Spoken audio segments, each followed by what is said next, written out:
So it has been a very eventful last 48 hours for WWE and everything under the WWE umbrella. So let's take a minute and dive into some of those news. So rumors around the internet state that WWE has signed the Motor City Machine Guns, which would be an absolute steal.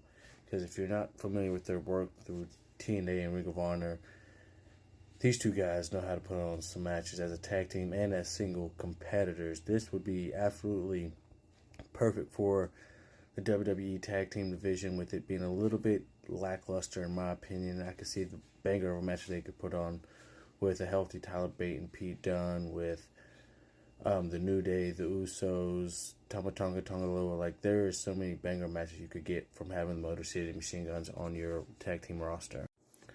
The second piece of news would be that Stephanie Vaquer has signed with WWE and will be showing up to NXT and the Performance Center to be training. This is huge. We could always use more females on the WWE women's roster because we're trying to have the best women's roster across all of professional wrestling.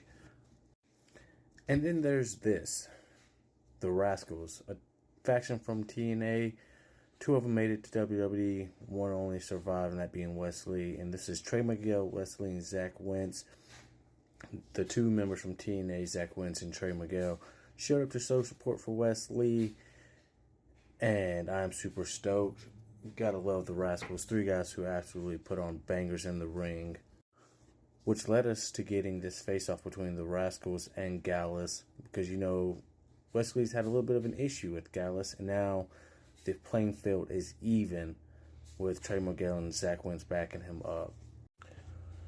Also, we had Joe Hendry tag team with Trick Williams in the main event of NXT last night, which leads me to believe that this door between NXT and TNA is completely open. Joe Hendry and the Rascals, Jordan Grace, Pete Dempsey at TNA, Ash by Elegance. The door is wide open, and it is completely one of the best things for business. This leads us to be able to get a lot of dream matches that we've all wanted. Number one at the top of my list, and I've said it once, I'm going to say it again, is Moose versus Obafemi.